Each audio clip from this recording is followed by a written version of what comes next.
వాస్తవంగా నిన్న సాయంత్రం పోలవరానికి సంబంధించి రాత్రి టైంలో వీడియో చేసేది, పొద్దునే జరగాలి కదా. మామూలుగా ఎక్కడో లోపల వేయడం వల్ల అసలు చూసలేదు, మన కంటికి కనబడలేదు.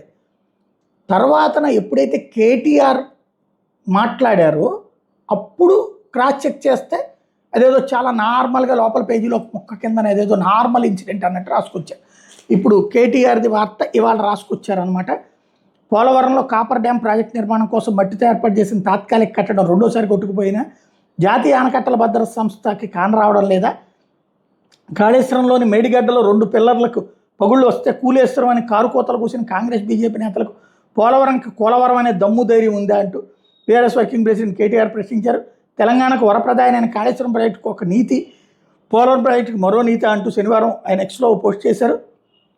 అసెంబ్లీ ఎన్నికల వేళ అత్యంత అనుమానాస్పదం కుంగిన మేడిగడ్డ పిల్లర్లపై కేవలం 24 గంటల్లోని ఎన్డీఎస్ఏని దించి బీఆర్ఎస్పై బురదయ్యాలని బీజేపీ నేతలు కళ్ల ముందు రెండోసారి కొట్టుకుపోయిన పోలవరం కాపర్ డ్యాంపై ఎందుకు మౌనంగా ఉన్నారని ప్రశ్నించారు. 2020లో పోలవరం డయాఫ్రమ్ వాల్ 2 ఏళ్లకు కొట్టుకుపోయినా ఇప్పటికీ ఉలుకు పలుకు లేదన్నారు.